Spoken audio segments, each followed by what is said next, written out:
don't even know if I have the words, dog. God, that was brilliant. That was greatness. Like, listen, man, it's hard for me to really, really like something this much so early into the series, bro. But I can already see its greatness. Like, listen, I was originally gonna come on here, and I was gonna do this for my boy Aragi Senpai in the Discord, aka Nasty Kaito, that's my dude. And because I know how much he loves this series, I was like, you know what, man, I'm gonna surprise him. And I'm gonna watch the series, or at the very least the first one, see how I like it, and I'm gonna give him my impressions on it. But after watching episodes 1 and 2, I was like, nah, this isn't just a series. This is an anime. This is fuego. This is what I love, man. I don't even know where to begin, dog. Yo, the storyboard and visual direct. Ooh! Listen, man, that's the type of that's the type of stuff that drives me, man. Yo, I mean, taking my favorite aspects from Evangelion, a woman called Fujikomine from the Lupin the Third series, Fully Coolly, and the dialogue of a Gintama, and you have this, and this, I'm only 2 episodes in. I'm only 2 episodes in, bruh! And I was like, hold on, for the second episode, literally, the moment I finished it, I was like, let me get the camera. Let me get the camera, son! Yo. Dude. I mean, the seamless transitions from scene to scene to scene to scene. The use of actual real-life footage. And then putting the actual anime characters within certain scenes. The way that flashbacks have been told so far. The way that a certain character's inner thoughts are shown in text. I love that stuff, man. And I was like, bro, but man, the visual direction and the storyboard, you know, that's like my favorite thing, man. When it comes to anime and how it can show stuff visually, I always go back to the storyboard, and how important the storyboard director is. Jesus, bro, whoever is the storyboard director for this series or for these episodes needs every award possible, bro. I was like, good lord. A simple scene of 2 characters conversing was turned into a visual masterpiece. And I'm like, brother, this is what I like. Making a scene and having these 2 characters talking, and having, while they're talking, we see different scenes of, I mean, there's like 10 cuts in like a matter of seconds. You have Aragi talking, and then it'll be like 6 cuts. Newspaper article, his eye, his mouth, her putting on clothes, and I'm like, yes! Finally, an anime that understands that a dialogue sequence does not need to be a damn still frame. And I'm like, alright, I'm there. I like it, coach. Just off that alone, let alone the emotional value of what we got in episode 2. And that great stuff right there, man. Just, dang, man. I did not expect this. I really, really didn't, bro. Like, I had heard, once again, Aragi, and it's finally nice to know who Aragi actually is. But I've always known my boy Nasty Kaito as Aragi, so. But anyways, I had always wondered why it is that he and my boy Naya and Yak, like, hold this series such high standard. If anybody else has ever told me to watch this series, I apologize, but those 3 are the ones that I know have been pushing the agenda. And, like, they have it on the same level, if not even farther beyond the Gintama, man. Y'all know how I feel about Gintama. But just 2 episodes in, I can see why. It takes full advantage of the fact of its medium. I love when something takes full advantage of the fact that it is a visual medium. And the fact that the voice acting so far has been great, the soundtrack has been great, but the number one thing, ladies and gentlemen, is that we are watching something. We're watching something. You want our eyes to be fully on there for 24 minutes. And that's what the series has done. I don't want to take my eyes off it to even look at the text. When I'm watching another series, I'm like, all right, man, if it's an English dub, F it. I'll put it on, I'll look at my phone sometimes. But when it's a series like this, and you see different cuts, and I'm all right. And it's a series that wants my attention. It desires it. And because of it, I am giving it, man. I see the amount of passion, love, and effort put into this already, dog. And I'm like, all right, I mess with it. I mess with it, man. And I'm like, God, this is only the beginning. Like, literally, I woke up today, and I was like, man, let me search up the watch order for this, because I know there's a whole bunch of different series. So I searched it up, and I said, screw it, man, let's start with Bakemonogatari. And I was like, goodness gracious. Bruh, like 5 minutes in episode 1, I was like, good lord, I hope this continues on, and it did! Because usually some series have sequences, moments like that for only like one episode, couple scenes. Nah! It looks like the whole series will do like that, so I'll take it. I will take it, man. But yeah. I don't know, man. That's just awesome. I am so happy that I got into this. And you know what? I'm going to keep like a journal of this, because this is what I tried to do with Tower of God. Except Tower of God, I did it written-wise. And I can already tell I'm already addicted. I already want to click on episode 3. So what I'm going to do is, because I see that, I saw in the Crunchyroll thing that episodes 3, 4, and 5 are like, have a part 1, 2, and 3. And then this one has a part 1 and 2, the Utagi Crab. But you know what? If it continues this good, man, I'll probably come on here and continue to update my thoughts after I finish every single one of these parts, or after these mini arcs. Like, I'm going to assume that's how how this series tells stories, is through like little mini arcs. But Flagnards, man, I really didn't expect to like it this much. I was like, yo, and the journey's only just beginning, man. But screw it. I'm about to get right back into the awesome sauce, man. This has been a blast to watch so far. I'm not going to lie. This has been an absolute blast. A pleasure to watch so far, man. So we will continue off with the next portion of the journal, because if it continues this good, I'm going to come back and record again, man. Because I genuinely was super excited to just turn on the camera and just talk. I wanted to ramble about why this is so great. Greatness, man. But I'll see y'all when I see y'all. I hope all of you have an awesome one, and a huge shout out once again to Aragi Senpai aka Nasi Kaito for continuing to push the agenda. It's people like Yak and Naya on Twitter who also push the agenda, because pushing the agenda, man, it works sometimes, you feel me? Especially like a day like today, where I was feeling a little down, man, and I was like, bro, I want to watch something new. Because I was going to watch some Chihaya Furu. I was like, you know what, man, let me give a new series a shot. And I started watching it, and I was like, thank God I'm alive to watch this greatness. On to episode 3. Man, this show is awesome, bro. I just finished episodes 3 through 5. 5 by far is my favorite episode so far, man. What an emotional episode filled with so many different twists, man. I mean, it legitimately caught off guard whenever it revealed that Mayoi was a ghost, man. It was a spirit. I was like, what? Like, bro, I was so certain that wasn't the case, man. Like, whenever they brought up the possibility, I was like, oh, snap! Like, yo, that entire portion, it just gave me chills, man. I was shook. And I think what sold it so well is the fact that Hanekawa saw her as well, and I was like, yo, like, that thought never even came to my mind. What a brilliant twist. Well, one thing I wanted to talk about before that. Are they going to have a different opening for each of these parts? Because, yo, she had an entire opening dedicated to her. Because there was a different opening for the beginning, and then there was another opening dedicated to her, and now it looks like we're going to head into a new part. So does every single little mini arc have its own opening? If so, that is amazing. That is an insane amount of dedication to giving each part the... Like it's kind of like I'm watching a different... It's like the same series, but I'm watching a different part for each thing, like kind of like JoJo, you know? Like, you go from here, then you go to here, because you're getting a new opening, and it's like everything resets, and it goes. And I'm like, yo, that's crazy.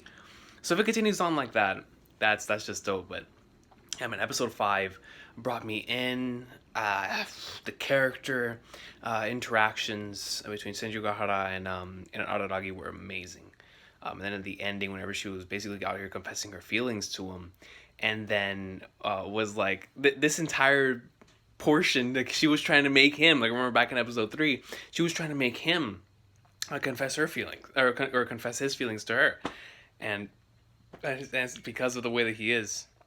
Of course, he didn't do it. So I thought that was just genius because it fit her character so well to do it like that. And then after she saw what he did with Mayoi, she was like, "Man, I realized that it wasn't just me that like I wasn't the only reason, or I wasn't the reason why you helped me. You're willing to help anyone." And I really came to respect Araragi after this episode. I mean, I had already respected him, but even more after this episode, man. And this episode has one of my favorite things in anime. Whenever an ending song plays before the episode ends, and the credits are playing down by the side, and then you have that final interaction between them two, out on the street, and she's like, man, I went from an earthbound spirit to a wandering spirit, so if you see me around, please say hi. And that's how the episode ends. I was like, I love it, man. The series has been a true treat so far. I've been having so much fun with it, man. Gosh, legit, this was the last thing I was expecting today, man, to get into a new series and be loving it this much. Well, that's just the love and the wonder of life, man, of never knowing what you truly are going to encounter the next day, whether it's a positive or negative thing, and this is truly a positive thing, man. So happy I got into the series. Can't wait to continue on to see what the next arc and the next portion is going to be about. Can't wait, man. But this has been incredible. I'm enjoying it so much. This entire portion reminded me so much of the beginning of Bleach, and I love the beginning of Bleach a lot, man. Like the beginning of Bleach and the beginning of Yu Yu Hakusho, with instead of focusing a lot on the monsters, but instead of focusing on the ghosts and the characters and why it is that these spirits have had their, or have what is their connection to the earth? Like, what is their connection to why it is they can't pass on with freely? You know what I'm saying? So the simple fact that we had an episode like that, like a Bleach-like mini arc in this series, just made it even better, man. It was so awesome, very intense. I was super into a lot of this, very hilarious. I was dying of laughter for a lot of this stuff, man. Like, this series is genuinely funny, but I'm enjoying it, man, and I'm loving the characters so far. That's the most important thing for me when it comes to anime. So yeah, man, or when it comes to anything in general, just the characters. But yeah, I'm enjoying it, man. I hope everybody has an awesome one. I'll see y'all for episode 6 and whenever that next part ends, man. So I'll see y'all next time. I'm loving it, man. I'm loving it. Bruh, I loved episode 8, man. And what was crazy about episode 8 is that I just got home from work, right? Because I watched episode 6 and 7 and then half of 8. I got to work and then I was like, yo, I'm 5 minutes early, man. I'm gonna sneak in. So Bakemonogatari greatness. So I watched a little bit, and then I watched a little bit on break, whenever I could, and then the moment I got home, I finished it. The last like 5 minutes, man. And I was like, yo, when Senjogahara showed up, I was like, let's go, because I knew what was coming. I knew what was coming, man. And that was such a beautiful scene. Such a beautiful scene, man. And then they did the thing again whenever the credits and the music starts playing whenever they have their final moment. That's so dope. I hope they continue to do that. But man, dude, we saw Araragi's determination and the type of person that he is even more than in the last part. With this portion right here, and that's exactly what Senjogahara loves so much about him, from what I can see. And I mean, the hell, how can I blame her? That's so honorable and incredible, but it's just the way the dude is. And it was very interesting because, well, before I get into what I was about to say, I was right about the openings, that every single part's gonna get a new opening, and just based off of that and how I've been watching the show so far, I can already tell this show is gonna have insane rewatch value, man. Like, there's certain anime that have really good rewatch value, and I feel like this series is gonna be one of them. But man, what an incredible fighting sequence in episode 8 too. That was really beast. Just the way that everything was flowing, the way that you would see like the color of the episode change depending on the move. It would go like red, green, white, and black. I mean, it was a beautiful sequence of fighting, man. And then but I wanted to touch upon one thing, man, because this has been bothering me since the beginning. I mean, not really bothering me, but I would say a better word for it would be interesting me. Is this man a vampire? Like, I was like, yo, it just hit me because the series has been so wacky and weird. I never even really put thought into the fact this man could regenerate. I mean, it would like every time I would see him do it, I'd be like, I wonder how he got that. And then I would think back to that little sequence at the beginning of episode one, whenever you saw like that mass, like what was it, like 30 seconds, or whenever the first episode started, you saw like a whole bunch of random scenes. Man, I was like, what in the flying flag nards is this? And then so I was like, yo, and then they keep hinting towards the fact that before Araragi did what he did to Senjogahara, that he also did something with Hanekawa. And apparently that thing with Hanekawa might be what I call him the Kisuke of this show. Oshino was talking about whenever he said that Araragi became a vampire during spring break. And then we get to see the other kid who he continues to tell everyone that walks with him in there, like, yo, just don't mess with that kid. And we see the kid bite down on his neck before he goes in to take on the Rainy Devil. So you're like, yo, I so many questions, but I'm mad interested. Mad interested. So, like, does his power increase the more blood that she takes from him? Like, I was extremely confused. And then, like, how did he get all this in the first place? It's just interesting because the way that we've seen how people get abilities or why they have their abilities in the show definitely comes with, at a cost. So I really do wonder what kind of price this man Araragi paid whenever he took on this whole regeneration thing. So I'm looking forward to seeing that, if we get a flashback from that and whatnot. That's going to be really cool. But aside from that, man, I'm loving Senjogahara's and Araragi's relationship. Episode, I think it was 6, was really diving into that. Just them two having the conversation. That was dying. That junk was hilarious. But in episode 8, whenever she showed up right there at the end, and of course had her moment with, I call her Totsuki, because it's the Bleach references, man. When I don't remember names, I remember characters they remind me of, like Totsuki and Kisuke, whatever. But the chick that had the Rainy Devil hand, she was really enjoying her story, because that was quite a twist. I'm not gonna lie, of how like they were slowly but surely going towards and building up towards the fact that she was the one that actually wanted to fight him on that night, and to take him out of sheer jealousy. And the simple fact that she knew so much about the, what did they call it before? It was like the monkey arm or something like that. But the fact that she knew so much about that, that really, it was suspicious to me from the beginning. And whenever they brought it up again, I was like, holy flagnards. So that was a great twist. Man, this series has had some really nice twists so far, man. I'm not gonna lie.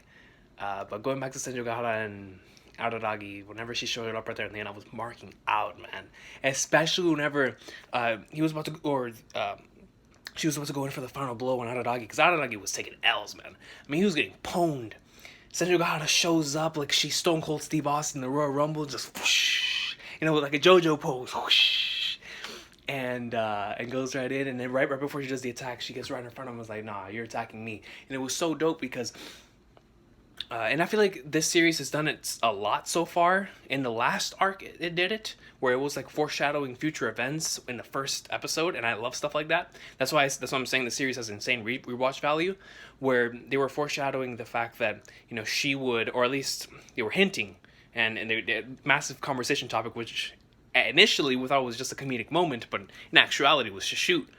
Whenever Senjogahara was talking to Araragi and saying like, yo, are you planning on making a murderer out of me? Because you know that I would kill anybody that killed you. Like, you know that for a fact.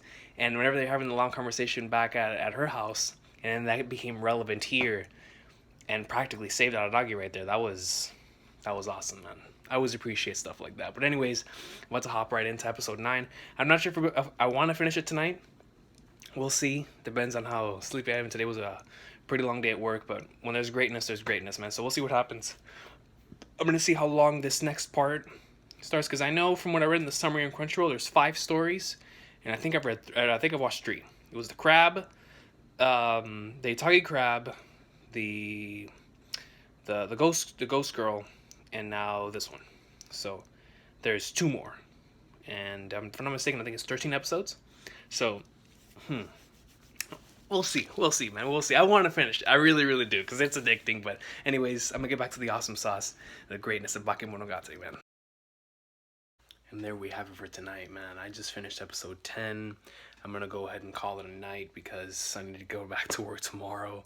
But one thing's for sure, man. I'm really, really happy that I got into this series today. Like I was saying earlier on, today was not going very well, you know, and I feel like my life has been, in certain situations like this, experiencing great stories has always helped me get through certain situations, and experiencing this awesome story really did brighten up my day and really allowed me to just focus on something else, man, and I truly do appreciate it, man. And once again, I appreciate everybody who was pushing the agenda for this series, because I had so much fun watching these 10 episodes, man.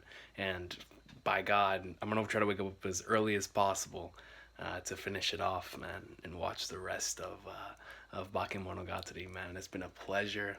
It's been awesome. This episode right here, I watched Nadeko Snake Part 2.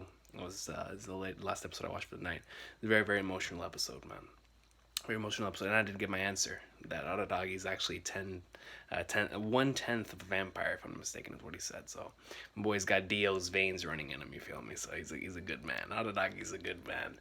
But, great stuff. I've had a blast with this series, man. And I look forward to seeing y'all in the morning. Man, I can't believe this journey's almost over. I just finished episode 11. What an episode, man. I had been waiting for this flashback. I was marking out whenever it said flashback start and it showed Hanekawa and Araragi. But what surprised me is that there are two incidents. The one involving Hanekawa and the one involving Araragi, which we haven't even seen yet, are two different incidents. This one took place during a Golden Week, and Araragi's took place during a spring break. And I remember, Oshino, whenever he was explaining the whole debt system about Oshino, his was massively high. Like, it was like in the 5 million or something like that. So that's why he continues to help out Oshino, right? And I was like, bro, so, man, whatever was happening with Araragi was huge. But anyways, this episode was fantastic, just the way that it was handled and whatnot. I can't wait to see part 2 of this and where this is going. But shout out to well, they called her, or what was it? It was the Tsubasa cat. It was well, that's the name of the thing. It was Flagnards. But to me, going back to my Bleach references again, it's Hollow Hanekawa. I know they called her Black Hanekawa was what they called it. And they call it Black Hanekawa. To me, it's Hollow Hanekawa. All right, inner Hollow Hanekawa coming out and going like somewhere. But shout out to Shinobu for being the one to use her vampire abilities in order to get rid of it the first time. So, looking forward to seeing how they handle the situation. I mean, it looks like we're going to be ending Bakemonogatari with this story, so I'm looking forward to seeing how this ends right here, and then we'll see what happens, man. Yeah, I can't believe that this is already over. Like, it's felt like it's been such a journey, and it was only 12 episodes, man. So let's dive in right episode 12, dog. Dog, I'm watching the episode right now. It's the first opening. And it's the first date between Senju Gahara and Araragi. Oh, man, but the first opening. I'm not gonna lie, it hurt. I was like, no, it's coming to an end, dog. Bro, my heart sank whenever that episode ended, man. That was probably my favorite episode. Because even with all of the incredible things we've been seeing in the last couple episodes, and honestly, in just the whole series in general, at the end of the day, those two characters are what's been the driving force of my enjoyment of the series so far. And this episode really focused on that. Hell, first half of the episode had me sweating, man. Like I was watching a Togashi or an Araki series, man. I mean, the tension in that card, first of all, I was laughing. I was dying of laughter, man. But the tension, I was sweating. Legit.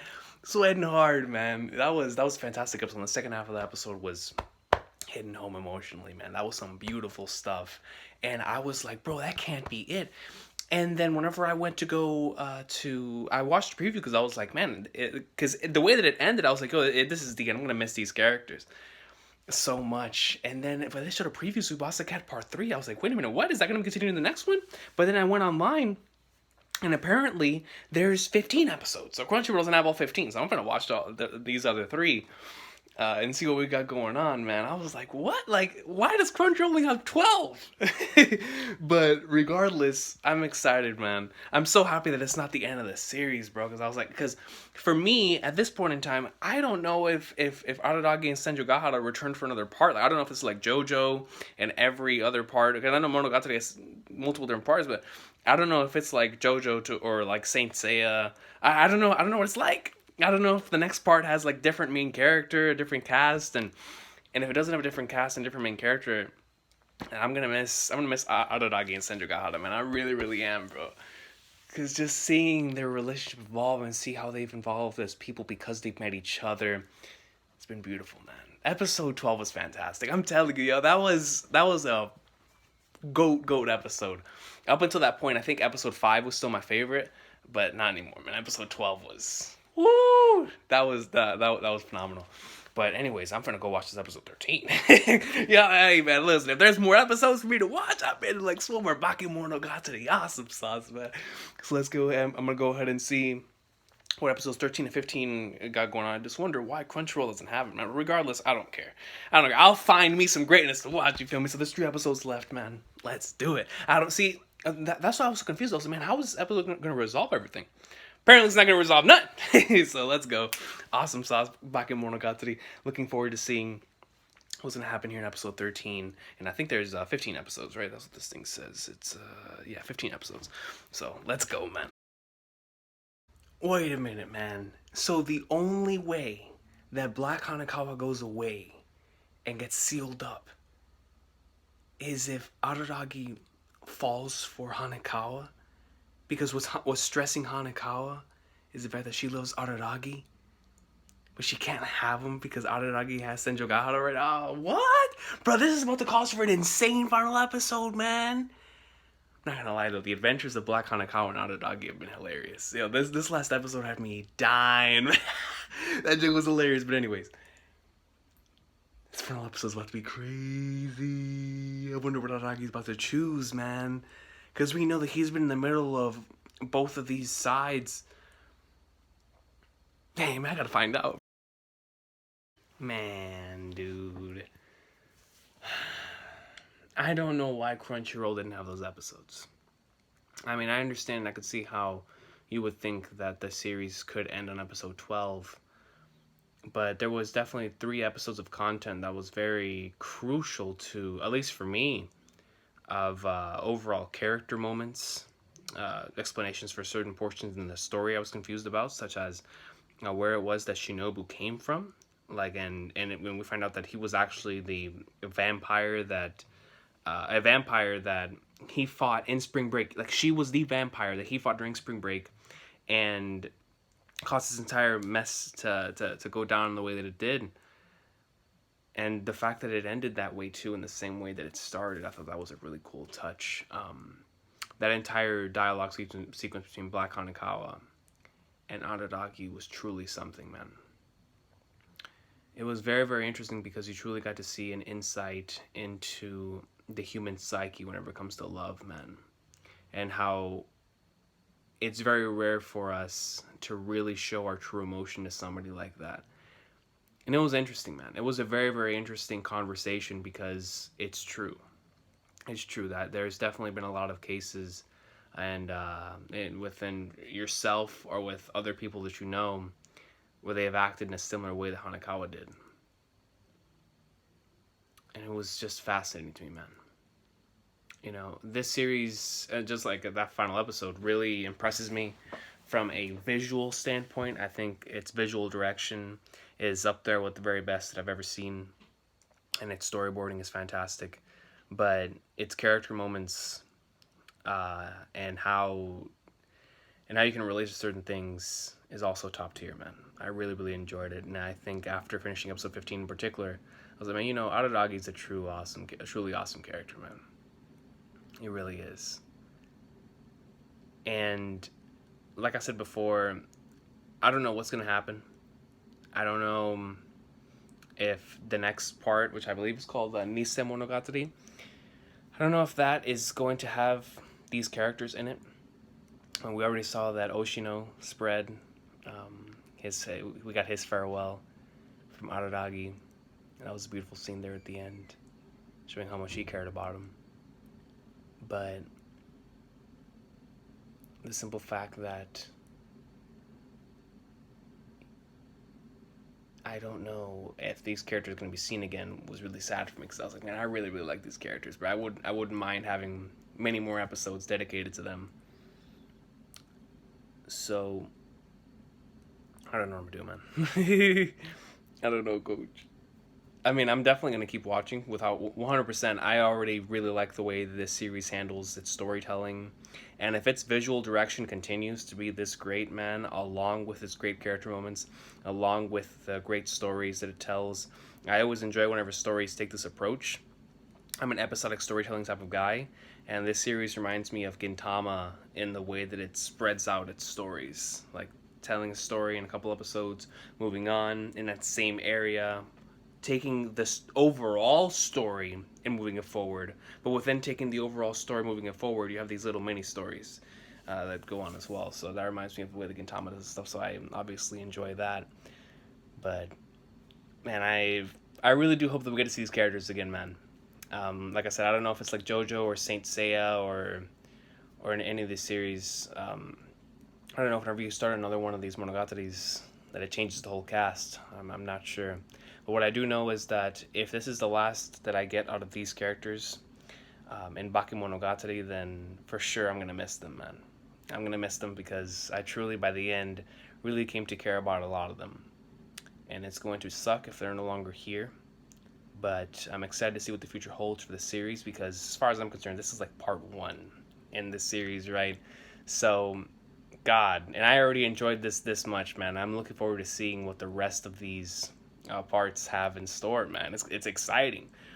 And I don't know if it's still going to have the same director, same animation director, or the same studio. I'm not sure about any of those details. But what I do know is that my excitement level is very, very high. And not only my excitement level, my expectations because this set the bar pretty damn high for the series, man. This first part of me watching here, it really set the bar high for the rest of them. So the rest of the parts definitely have a big pedestal to reach towards, man, because this was a lot of fun. It was straight up fun. So many great character moments, so many emotional moments. I love the OST, man. The OST already gets stuck in my head. I love little small things like changing the opening. They even changed the opening here a bit. Like originally for the Tsubasa Cat arc, we were having the like a real life version of Hanekawa in the opening, and then once Black Hanekawa came out, it changed and it became animated Hanekawa. And then with Black Hanekawa also showing up in the opening. So I thought that was a very interesting touch. But anyways, the small little details like that and changing the opening sequences, the fact that it never lets you really like just relax. The series is always moving, and even whenever it does stop and lets everything chill out, and you get a conversation of dialogue, it's never just a conversation for the sake of conversation. It's a conversation for you to appreciate these character interactions even more, or to move the story forward. And coming from a series, I continue to go back to Gintama, but Gintama is the series I really, really love. I'm got the shirt on, but Gintama is a series that I really, really love. And one thing I enjoy about that series is that sometimes you could just have like 10 minutes of the Yorozuya just joking around and chilling back at their crib. And to other people that might be boring, but to me, those interactions are what makes the series so special. And in Monogatari, we already have situations and scenarios like that, and I always appreciate that, man, because and that's the type of stuff that I really don't like whenever you're like making whenever you're putting a book out to a massive publisher. A big publisher will tell you to like edit that kind of stuff out because they don't move the story forward. But what they don't understand is that type of stuff is what really makes you connect to the characters. So I always appreciate moments like that when studios and companies take the time to truly give you like a 7-minute sequence of like Senjo Gahara and Araragi just trolling around. I appreciate that type of stuff, man. That goes a long way, especially since I love characters. Characters make the stories for me. It's not the other way around. Like if the characters are awesome, they can make any story awesome. So I give Monogatari some of the highest praises I can possibly give from a visual standpoint, like I said before. Stellar soundtrack, an incredible storyboard for almost every single episode. And it was truly an awesome and unique experience. Like, at first, I compared it to a lot of other series, like My Fooly Cooly, Evangelion, Lupin the Third, the Woman Called Fujiko Mine series. Those are like the main three that I thought of. Like, from a storyboard standpoint, it reminded me kind of like Eva and a Woman Called Fujiko Mine, but in its visual direction, it reminded me a lot of FLCL and Eva, and like. But after watching the entire thing, I can say that it's a truly unique experience that I can't really try to refer to another series as that I can compare it to, because I feel like it takes certain things from other genres and just creates this great one big thing. Because it does take like the stuff that you would normally see in like harem series that I really don't watch. Like, whenever a new harem series comes out, it's not really my thing. But the way that this series handled it, I loved it. And I mean, I'm not even sure if that was the way I was supposed to take it, but the fact that Araragi was like attracting everyone to himself and adding on to his harem, but at the same time, the way that it handled it to me just seemed natural. You know, like it relied on base human emotion rather than just physical attraction. If you know what I'm saying, so like that's just the way that I took that aspect, and I really enjoyed that aspect of it actually. But regardless, man, I'm gonna miss it. Like I said, if these characters don't come back again, I'm definitely gonna miss it. Miss the awesome characters. I'm gonna miss my boy Araragi if I don't see him again as an awesome character, man. But I think he'll come back later on. I'm not sure about the rest of the cast though. I mean, they kind of have to. Like, if he comes back, I feel like they kind of have to too. Unless there's some sort of like parallel universe or like time skip situation, I don't know. But we'll see, man. We'll see. But overall, man, I really want to thank everybody for getting me into this series and pushing the agenda once again. It was truly a fun journey these past couple days, catching up to it, and I look forward to watching the next installment, which I believe is I have to look back at it again, but I think it was either Nisei or Kizu Monogatari, I think, or it was something like that, man. I saw like two different watch orders, and I just went with what was common. So like I saw Bakemonogatari is first on both lists, and I was like, okay, I'll watch that first. And then I think Nisei was second on both of them as well. So we'll see what happens, man. I'll continue down this journey of awesome sauce and see what comes out of it. But for sure, I definitely appreciated this journey. I already want to go back and rewatch it. I want to rewatch certain moments, certain episodes that were absolutely fantastic and great at just setting the mood, setting the tone. Like, if I want to study on just for my own personal writing, if I want to study on how to set the tone and atmosphere and how to write a scenario where there's two characters just conversing and still make it interesting for people who are not into that type of stuff, I could definitely study up on Bakemonogatari for doing that, because it's done a fantastic job of just having two characters just talking and make it either so intense or so entertaining or just so visually pleasing to watch. And that by itself to me is a testament to how great this anime is and how much it takes advantage of the fact that it is an anime. Taking full advantage of its medium to tell its story, man. I always appreciate that. So, Bakemonogatari, absolute greatness. Looking forward to seeing how the next one ends up being. But aside from that, I hope everybody has an awesome sauce of a day. I'm hoping that we get my boy Araragi back for more, which, like I said before, I really do think we will. I really do think, man. I really, really do. So we'll see what happens. I look forward to watching more, man. I hope everybody has an awesome sauce of a day. Take care. Keep on the awesome sauce, man. Yo, I just started Nisemonogatari, and I just got to the opening. Dude. The moment I started it, and I saw Araragi, I was like, all right, we good. According to the summary, it stated that this takes place directly after Bakemonogatari, so I was like, thank you. We finally get some more time with this cast, and already like 5 minutes in, Senju Gahara is as insane as she's ever been, and their relationship is still going on strong. So shout out to them. I'll be back when I finish this arc, man. Talk more about this greatness, dude. Now we're on the Nisemonogatari, awesome sauce. And I saw the opening, very very interesting, with all the letters all over the place and the shouted out figure. But the shouted out figure, it seemed like it swished between the characters. It seemed like it kind of went from like Senju Gahara to Hanekawa back to Senju Gahara. I don't know. I'd have to rewatch it again. But regardless, I'm on the Karen B portion, so I'll be back whenever I finish that, man. I'm so happy though that Araragi and the cast is back, man, because I really like them. I really like their characters and wanted to explore more journeys and adventures with them. So I'm glad that Bakemonogatari wasn't the last we'd seen of them, man. So I'll see y'all next time, dog. I know I said I was gonna come after the arc finish, man, but those Hajikuji and Araragi scenes always gets me, man, because it's like a father-daughter type of thing, man, and that type of stuff always reaches the soul, dog. Oh, that was a beautiful episode, man. And then the ending, it was hurting me. I was like, no, whenever he asked, is she gonna disappear too? Like, Oshino. And she was like, man, if the time ever does come, like, I'll make sure to say goodbye before I do so. And I was like, nah, bro, don't tell me that's some sort of foreshadowing to the future, but don't do it to me, man. Yo, that entire portion of the episode with Hajikuji and Araragi was amazing. I was dying of laughter, man. And the last part actually got me mad emotional, bro. I was like, man, I was remembering that incredible arc from the first season. I was like, no, bro, we can't lose her, dog. But it was like, now for right now, she's still with us, so that's gonna be dope. We'll be seeing her around, but yeah, man.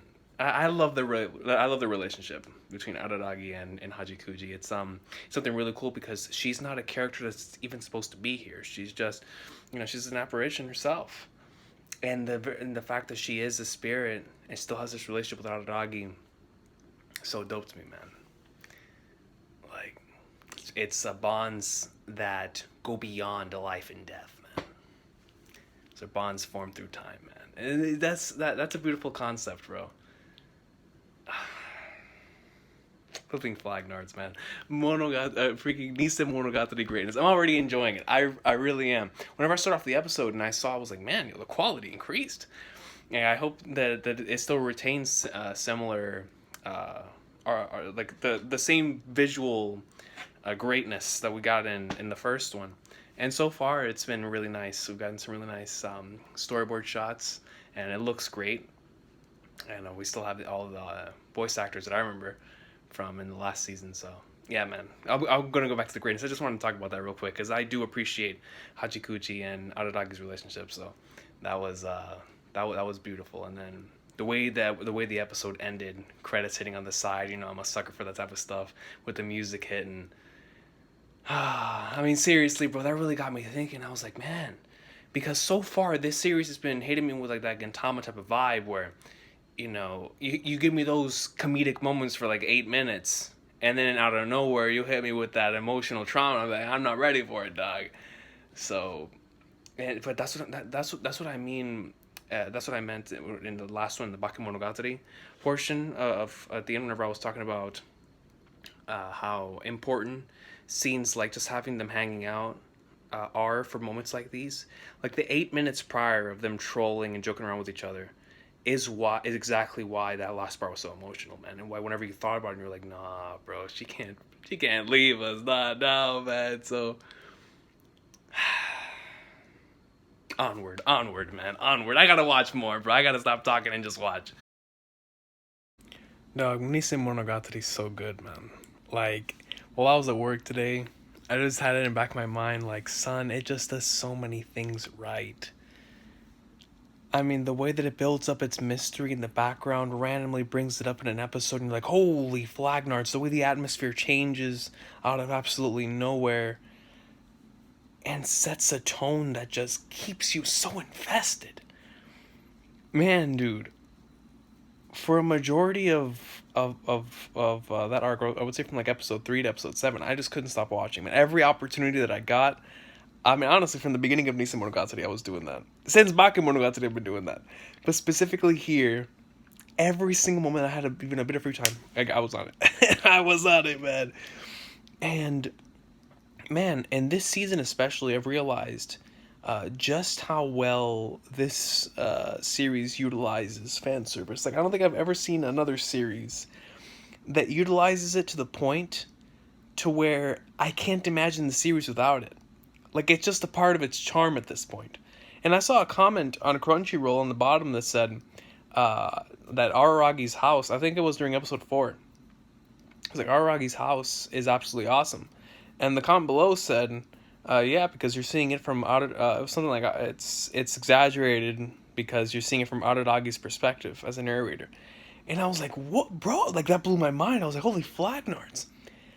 Like, man, you look back and think to how you thought or at least for me, back in Araragi's age, man. And dog, now the whole series makes so much sense. Now the fan service makes mad sense. And I'm like, yo, if that comment is speaking factual truths, then of course, if the series is from Araragi's perspective, that the way the fan service is done is the way that it's done. And I love it. I'm not gonna lie, man. I love it. I love after that comment, I came to truly appreciate the fan service even more than I already did. Because I was like, man, it's just a part of its charm at this point. And let me tell you something, bro. I love, and I know I've said this before, but I love Senju Gahara and Araragi's relationship, man. They be having me rolling watching these episodes, man. Dying of laughter. Because it's so great that the end of that arc, whenever, because, you know, from the build up towards what was going to happen with Kaden and, well, first of all, Kaden and Araragi's standoff was sick. It was fantastic, great comedic moments, but super epic and awesome moments, man. It's like, as the series progresses, I just come to love Araragi more, but not only just Araragi, the person he's interacting with more as well. And it's quite something. It's very interesting. It's like, kind of like, yeah, the only thing I compare it to is Gintama, man, in that way, where every time I would see like Gintoki have another story with another character, I came to love both characters even more. And that's how it's been so far with this series.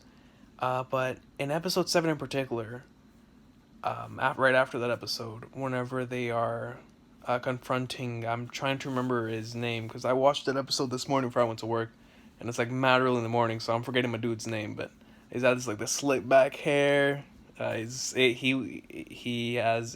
con man, dang it, man, I don't remember his name, but regardless, the entire conversation between him and Senju Gahara and Araragi, and the flow and the way that went down was so different than what I'm used to whenever I watch a series that has build up like that. Like, I expected Araragi to snap because, yo, at the end of, I think it was either episode 3 or 4, I think it was 3, whenever Senju Gahara had him strapped up, like back like in the first episode of the season. I think it was because the first 2 episodes, I think, were just leading up to that scene. But anyways,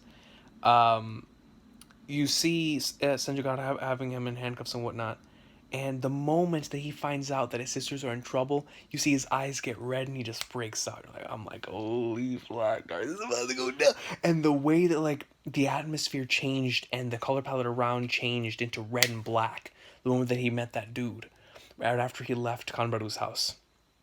Which, by the way, that scene. Now that scene was hilarious. Kanbaru and Araragi. I think that was in episode 2. That was downright goat. That was downright fire. But yeah, whenever they have that scene, I was like, holy flagnars, and the way that everything was building up to that point with Kaden and even Hanakawa, and we see her with short hair now. And I was like, man, this is all building up to what appears to be. And then especially after Shinobu, he and Shinobu have their moment in episode 4. I was like, bro, like, is he about to call upon the vampire abilities to take this dude on? Because in Bakemonogatari, we had that at the end of certain arcs, where a battle would take place, or at least some sort of action, right? And that's what I was expecting. But honestly, what I got was better than what I expected. Because instead of having a battle simply to just have Araragi look like a beast and simply to have his vampire abilities showcased, and for him to have his to protect his pride with which is his sisters. And I love the way that he puts that, because as an older brother, as an older sibling myself, I feel that way too. Like, as much as we may fight, and as much as we always tell each other all this other stuff, at the end of the day, you protect him. You feel me? And you could talk trash to him all day. Somebody else talk trash about him, you throw in hands. You throw in hands. You feel me? But you understand that they have to walk their own paths as well. And every single time they do something, it's almost as if it was your own child. Like, you're mad proud of them. And so whenever Araragi was talking about his sisters like that, I was like, yo, you know what? I feel you, bro, because that's the same way I feel, as an older brother myself. So, but getting back to the topic at hand, the the dialogue in this series is so good, man. Like, it's one thing to have really well put together dialogue in terms of each character sounds the way that each character should sound, staying consistent, having stuff not sound too cliche and or repetitive, but it makes it actually sound like a real flowing conversation. There's certain series that pull it off very well. And certain series for me are some of my favorites because of how amazing their dialogue is, like Gintama, Metal Gear Solid, as some examples. But the one thing that this series does that just has me in awe and is honestly inspiring, because I'm not gonna lie, man, this series has been great in terms of formulating some ideas up here, for a story in the future, just based off of the way that the way that it's just telling a story. It's so cool. But in terms of the dialogue, you have like a 10-minute scene with those three characters, with the con artist and with Senju Gahara and Araragi, and within those 10 minutes, with those characters conversing, without any direct way of actually saying it to your face, we found out so much about Senju Gahara before she met Araragi, and how much she's changed because of that, and the con artist, and that and his situation connected to their world, in a way that I was so impressed by. And how they continued to one up each other by saying one thing and the other, to where whenever the conversation finished, you were like, man, that was an extremely realistic conversation. Because not every conversation is going to end with you finding out everything about the other person.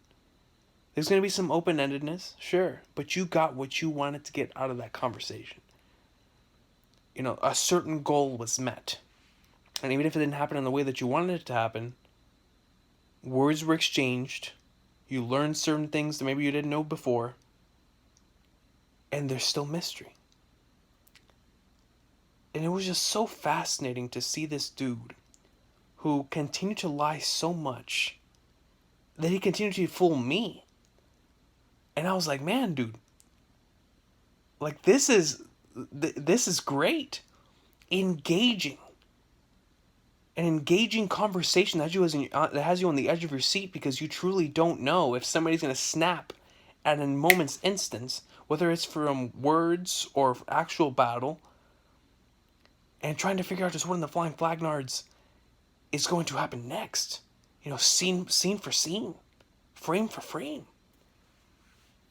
And I don't know, man. There was just something about that scene. I can't wait to rewatch it, because I'm trying to remember exact details from the scene, but because there was so much within it, I only remember exactly how I felt while watching it. And that was just in awe of, whenever I finished the scene, I was like, bro,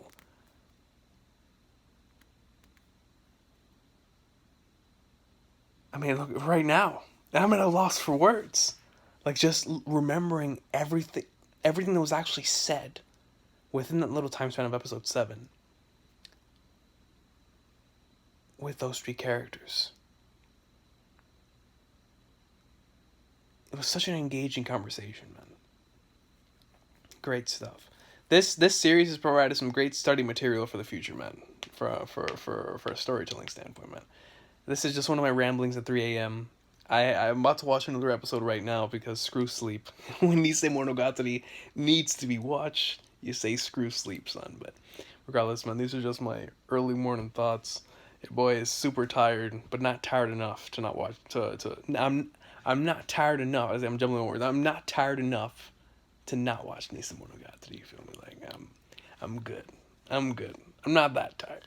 I'm sleeping, but Nisemonogatari wake me up because it's gold. But yeah, man, I hope everybody has an awesome sauce. Well, I'm planning on clipping these together. See, that's how you know, man. I'm just so used to recording and whatever, man. Whatever, I'm out of it. But anyways, Nisemonogatari's greatness. I've been enjoying it so much. And the atmosphere and the tone, the way that it's handling everything, the way that it's just so incredible to me that, every single other series that I've watched, I feel like you take the fan service away and it's the same thing. It's like whatever. Some certain series, I guess, makes it more entertaining. Other series, whatever. But like with Monogatari so far, with Bake and with Nisem, it's just a part of the charm of the show, bro. I don't know how it does it. Like, it's made it a part of the show. It's made it a part of the series, to where you expect it and you get it, and it's engaging because of the way that it's shot, because of the storyboard. And it's like, bro, I don't know. It's just very, very interesting in the way that this series is structured and whatnot. Even when it comes to that. Super cool. But anyways, man, I'll see y'all next time. Have a good one. Peace out, yo. Man, dude, I finished Nisemonogatari, but I have to apologize because I made another video before this one, but I accidentally deleted it before I was able to actually get it onto my editing software. So my apologies for that, man. But basically what I was saying was, well, thinking back on it really hard, man, I really, really do like Kaiki as a character. And like way more than because whenever I first met Kaiki, it was more of I was so invested in the Senjugahara and Araragi relationship that it kept me a little away from appreciating Kaiki as much as I should have. But because I distanced myself from the finale of Bakemonogatari, and then being reintroduced to him again here in Nisemonogatari, I was like, man, dude, I really like Kaiki, bro. Like, Kaiki, I think, is one of my favorite characters in the series. Not only just Kaiki, bro. Nisemonogatari has made Shinobu one of my favorite characters, man. I legit, in this series so far. Yo, in episode 11, she was downright raw, son. I was like, yo, Shinobu! Like, dog, I loved it. The entire final confrontation between Kagenui and Araragi, phenomenal stuff. Once again, just like the I always call it the battle of dialogue between Kaiki and Araragi and Senjugahara back at Bakemonogatari was fantastic. But the one right here with Kagenui and Araragi was sick. It was fantastic. Yo, that one laugh that Shinobu gave in episode 11 gave me chills. Like, it basically told me, you ain't even on the level below me. Get out of here, dog. Yo, Shinobu's a goat. I really, really want to see Shinobu in her prime. Like, legit. That's something I want to see, man, because they keep talking about it and alluding back to it. Yo, Shinobu must have been a monster, dog. Legit. She must have been some Dio Brando stuff. She must have been Dio's wife. Diego Brando's daughter or something, dog. She was disgusting. I guarantee it. So I can't wait to see more from her, and her relationship with Araragi is honestly like going up there as one of my favorites. Really great stuff.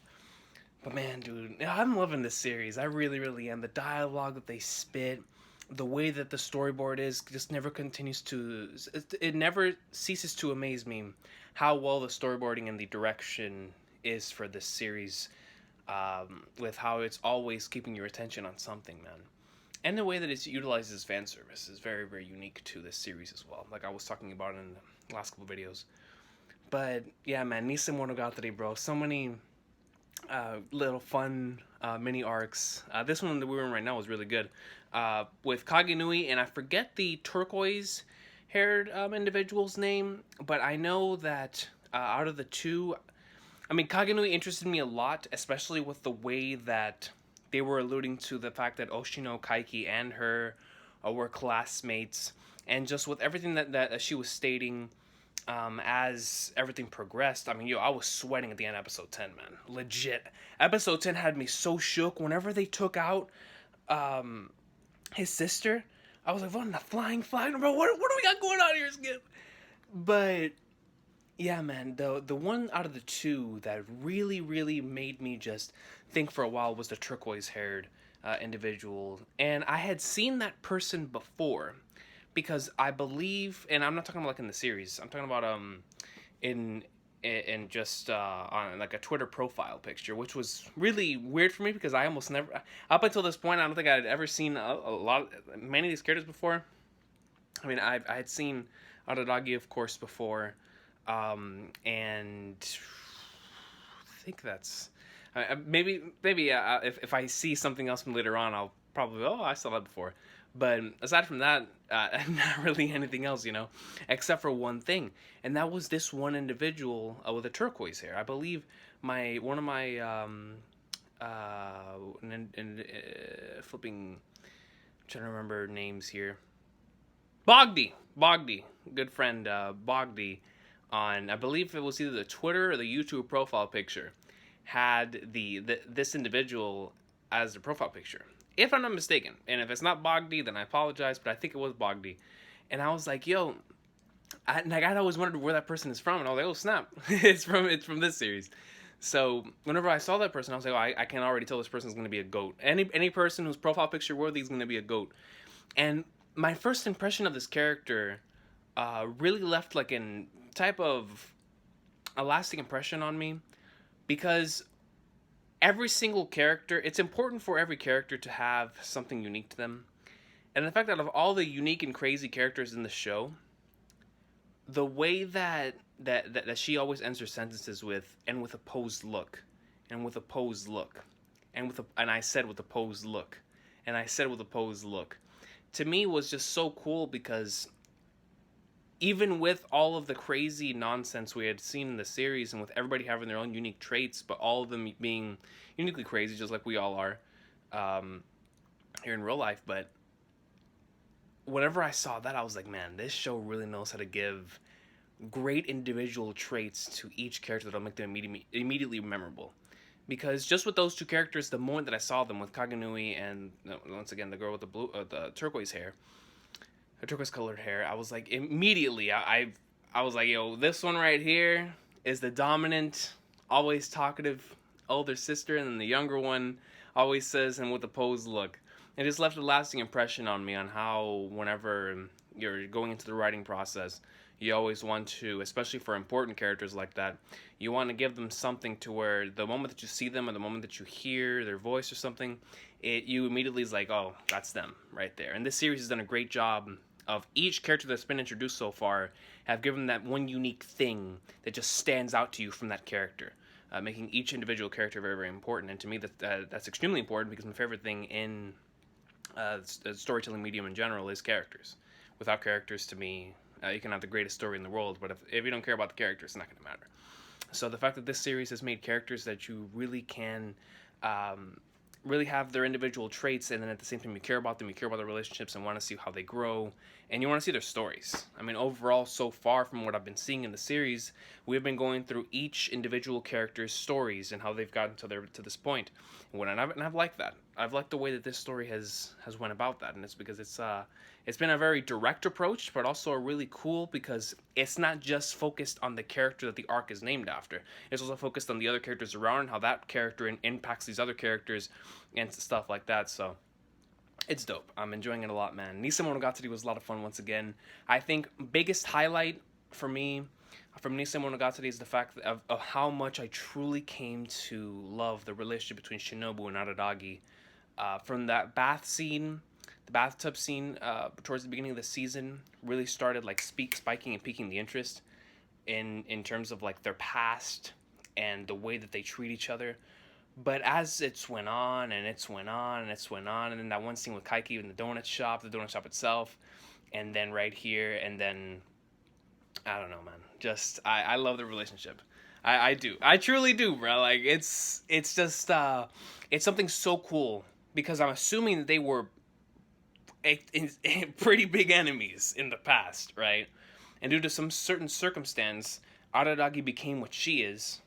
At least from what I can gather, she was turned into said she was 8, little 8-year-old girl, and whenever she sucks his blood, which is giving her life force, she can also like grow up too, because we saw her like teenage Shinobu. Well, she was looking fired. I was like, yo, Shinobu's out here gonna be looking nice. But I was like, dog, man, if she sucks all the blood out of Araragi, does she become Prime? This made me think about those possibilities. But yeah, definitely that relationship. The end of the season, of course, made me appreciate. It really made me appreciate what's that called, Kaiki, more than I already did before. And then the Araragi household with his 2 sisters, I came to truly appreciate both of those characters as well, towards the end of the series and the end of the season right here. And it's so crazy because I initially went into the season thinking and wanting to see how the relationship between Senjogahara and Araragi would grow, and because that was my favorite thing from Bakemonogatari, and also between Hanekawa and Araragi, and we barely got to see any of that past the first couple episodes. This season covered mainly the other characters that we hadn't gotten. Oh, another character that I like a lot more than I did back in Bakemonogatari because of more screen time is Kanbaru. I actually remember her name after seeing her a few times on the TV, and I actually like her look now. Her look now is really, really cool. But Kanbaru, I'm really starting to enjoy more of her character as well. She has one of the most interesting, unique attributes and traits in the series. Every time she's on the screen, she has me dying of laughter, yo. But yeah, Kanbaru I've also come to really, really like as well. It's really hard for me to think of like who's a favorite right now. Right now, man, I'm not gonna lie, I'm straight up Shinobu gang. I'm loving that character of Shinobu, like just the interest in her past and where she's coming from. The fact that she's a vampire, but she's submitting herself to apparently a person who defeated her and calling him her master. And like this relationship has been interesting me since the end of Bakemonogatari with the Tsubasa cat stuff, and the way that she was coming out the shadow and was like leading him towards the victory and whatnot. I don't know. There was just something about that was already intriguing enough. But during Nisemonogatari, like that relationship like increased tenfold, and I can't wait to see more of it. But now we're on to Nekomonogatari Black, man. I will see y'all next time. This series is greatness. I'm telling you, dog. Like if it continues going this good, woo, who knows what could happen, man. I'm enjoying it so much. But I'll see y'all next time. Stay blessed, bro. Bro, Nekomonogatari is gonna tell the story, like the original story, between the like the Tsubasa cat stuff, but the original story. So like, because from what I can tell from the first episode, we're going to be covering content that we already slightly know of, but it's gonna be more like a prequel, right? So yeah. Whenever I saw the uniform and I saw the Hanekawa still had her long hair, I was like, what in the flying blind? But no, bro. Yo, we're gonna be telling that story. I've been wondering. So that means way later on. Because, yo, one of the things I'm looking forward to seeing the most is Araragi's story. Like, Araragi's flashback with Shinobu. I've been dying to see that, man. So that means we're gonna have to get that later. And if we're getting Hanekawa's, we gotta get Araragi's. He's the MC. So this has me excited, man. I'll be back with some more Nekomonogatari, bro. What is going on, everybody, man? So I'm not feeling very well, so I'm not going to be recording officially. I'm just going to be recording voice and audio here, but I needed to talk about it, man. This series is so goat. I finished Nekomonogatari Black. Episode 3 was absolutely phenomenal. This scene in the classroom with the Sawari Neko and Araragi is one of my favorite scenes in the series thus far. The visuals were absolutely out of this world, man. Incredible stuff. And at this point in time, I think Nekomonogatari might have my favorite opening of the series so far. And its visual direction reminds me a lot of what we got back in Monogatari, which is what made me love that series so much, was its visual direction. Nisemonogatari was a bit different. You know, it was still visually stunning. They definitely took a more of a how do I put it? It definitely took more of a,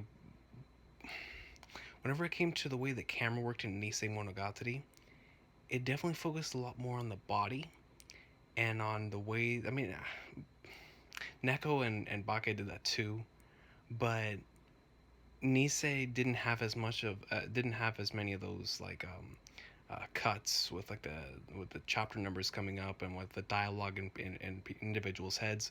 It was almost always focusing on the situation at hand rather than shifting to something else.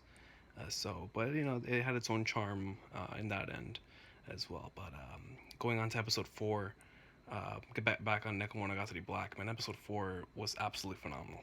Absolutely phenomenal, man. Goodness gracious, the scene where Araragi finally found out what it is that attracts her to him is that she is the only one that treats him like an equal and doesn't sympathize with him. Yo, I relate to that on a personal level, dog. Like that was beautiful, man. And it finishes the way that it started. Like, dang, bro, man. Like, I really, really dig this series. It's so good. This part really brought back nostalgic vibes to Bakemonogatari, and it's something that I just saw a few weeks ago. It was that special. It was great. Also having Oshino back in the story again, and just shout out to my girl Shinobu for being a boss, man. It was great, and now I look forward to seeing what's gonna be Monogatari's second season, and I believe Hana Monogatari, which appears in the same thing in Crunchyroll. So I'm looking forward to seeing what this has and whatnot. But so far, I'm enjoying this journey a lot, man. Nekomonogatari, like I said before, it really brought back those vibes from Bakemonogatari, which at this point in time, as much as I enjoyed Nisei and certain things within the characters and whatnot, like I enjoyed certain characters more. I think the interactions and the stories I enjoyed more in Bake at this point in time, and just the way that the visual direction was. So look forward to seeing what Monogatari second season has in store. So I'll see you all next time. Bro, listen, man. When I saw the Aniplex logo, I was like, hold on, bro. Hold on. And then the moment the episode started, the old soundtrack from Bakemonogatari and the visual direction is almost identical to Bakemonogatari, but except it looks better. Because I think this Monogatari second season was made years later. So it looks fantastic, bro, and it still carries um, the same charm and direction that the first season had. And like I'm marking out so hard, bro. And the fact that they brought back the soundtracks and Senjo Gahara, yo, when I saw Senjo Gahara again, I marked out like crazy. It's been so long, and I know this season is really long, especially compared to Neko, which was only like 4 episodes. Nisa was only like 11. Baki I think was 15. But this one is like 24, 25, 26, something like that, dude. Dude, let me tell you something right now. If these episodes continue to be as good as what episode 1 just was, I think that this might end up being one of my favorite anime, bro. Like, yo, just God, man. I can feel it in my bones, bro. This is godly. Holy flag nerds. The conversation at the beginning of episode 3, where Senju Gahara was going in on Hanekawa, really, really, really hit home, man. I felt every word that she said as a direct attack. It really made me look at myself and truly analyze my decisions. And man, what in the flying flagners is going on with the mystery with Araragi? Like, yo, where is this man, bro? Like, what the flying flagners is going on? Dude, this Tsubasa Tiger arc is so good because you're really delving into Hanekawa's psyche, but at the same time, you're seeing how other characters feel about her and think about her, and how those interactions fit into the story. God, man, those scenes with Senju Gahara and Hanekawa, bro, man, they had your boy sweating out here, dog. I was like, yo, what we got going on? But yeah, man, where's my boy Araragi at, dog? Like, man, this whole mystery and how they keep building up to it. Like Senju Gahara doesn't know, Hanekawa doesn't know, and now even the sisters don't know. And I'm like, bro, what is this man up to? Like, we haven't seen him the entire season so far, but it's so cool because we're following the season through Hanekawa's eyes. And I'm so glad that Nekomonogatari came before this because we got the. It was kind of like reminding us why Tsubasa Tiger was going to be so important. And man, I just can't wait to see the conclusion of this saga, bro. I'm loving this. I can't stop watching, bro. It's so good. Oh man. You know, there's certain times when you're watching anime when you're in awe of what you just saw. You know, if I wasn't so hurt right now, I would get on my chair and ramble on about the phenomenal greatness that I just witnessed in episode 4 and 5. when I finished episode 4, I wrote down on my phone because I take notes on certain things, especially whenever I'm catching up to a series I really enjoy. And for episode 4, man, at that point I wrote, I truly believe that Tsubasa Tiger might end up being my favorite arc in the series so far. I'm head over heels in love with the way the series is written. And after episode 5, hell, within the first few minutes of episode 5, I paused the episode and I wrote on my phone, the first few minutes of episode 5 is among my favorite in this medium. When Hanekawa was writing that letter to Black Hanekawa, that was one of the most visually stunning sequences that I think I've ever seen. Just the way that it was going from place to place to place to place, I was in awe, man. And if the way that it fits her character going all the way back to season 1 and Bake, of like how she wants to travel around the world. And I was like, man, dude. You know, I'm honestly extremely impressed by the fact that I know I'm going to love rewatching this series. Mainly because in so many series, the number one thing I pay attention to is the dialogue and how good is it? You know, how good is the dialogue that they spit? Whether it's how does the dialogue fit each character that's saying it? Like that's a very important. Like each character, like not everybody can spit some insanely wise stuff, you know. But how does it fit the character? How does it fit the situation? What are they saying? Is what they're saying thought provoking? Does it fit the situation? Does it fit the character? Does it fit what is going on in the story? And in this series, I think I've gotten so used to how incredible the dialogue is that instead I shift my focus to its visuals. And that never happens. Like, the last time I remember that happening was like the Fujiko Mine series, where its visual direction was just so incredible that I had to go back for a second rewatch just to go back and pay attention to the visuals. Like, that barely happens. And the other times that it does happen, aside from that, you know, that series is around like 12, 13 episodes, but the other ones are from movies. You know, The Adolescence of Utena, that was a fantastic freaking film from a visual standpoint, but it was a film. The End of Evangelion, fantastic film, but it's a film. And as incredible as those sequences were, visually, they were only around 2 hours long, if that. This series has continued to keep up this quality for this long as a television series. And man, I can't wait to rewatch it, bro, so that I can truly appreciate the dialogue in this series more than I already do. And you know what? This is my favorite arc in this series so far, Tsubasa Tiger. Mainly because of how much this made me relate to Hanekawa as a person, and it really made me look back at my own life and analyze the decisions I've made. Fantastic stuff, man. And Araraki's appearance in episode 5, bro, I mean, if I could have jumped out of my bed, I could have. I mean, I wanted to fly. I was marking out so hard, bro. Like I said before, if I wasn't so hurt right now, I would get in my chair and ramble on and on about this arc, and at the end of episode 5, you know, this right here is why I love this medium. This right here is why I love experiencing stories. This feeling is something that cannot be replicated by anything else. Hanekawa's entire character arc, coming to this at the beginning of the season, is so incredible. And it shows me that whatever is coming next is going to keep this series moving forward, and with the plot threads introduced in this arc with Gain and Mr. Episode, I can't wait to see where it goes.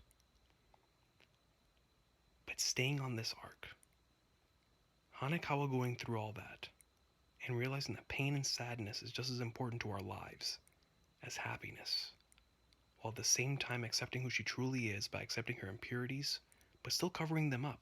By remember that scene whenever she was dyeing her hair? In episode 5, like she started doing that every morning now because she didn't want that silver thing in her hair because she felt it was too avant-garde. And to me that was so cool. Because I was like, you know, even though she has had this acceptance and heart of who she truly is, that's still a part of her character to cover that stuff up. And it's genius. It's genius because it keeps the character true to who they are and not making the complete overhaul seem like it's out of character. And it's honestly incredible to me how this writer does this, man. It really is. And of course, the incredible speech at the end of the episode, man, which she says that the past self is her and the future self is her, and that everything that has happened so far was a journey that led to this point, and finding herself just hits home on so many different levels, man. I mean, I'll tell you guys what. This series was already something special to me, but after this arc, this is one of my favorites, man. This is a top 10 series, easy. I don't know where it ranks up there, but it's definitely up there.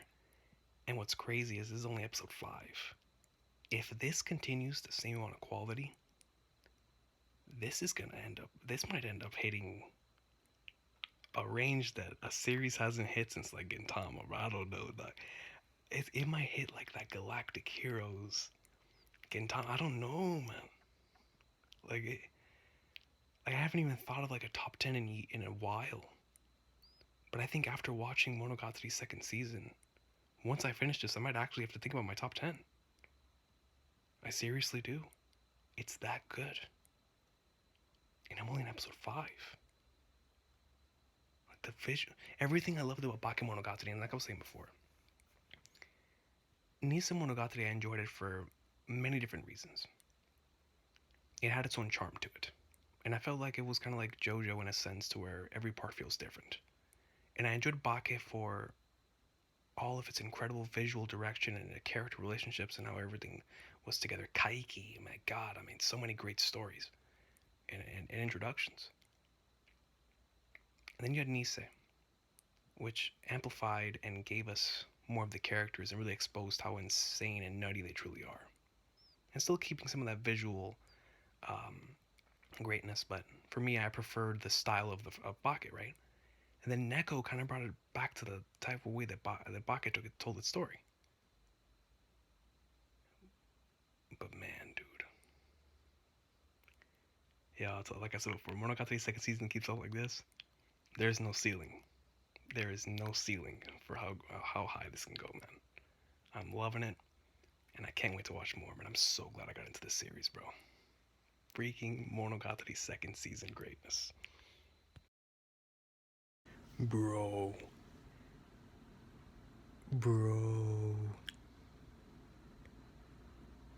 Yo, I want to stand up and like pace around my room right now, bro.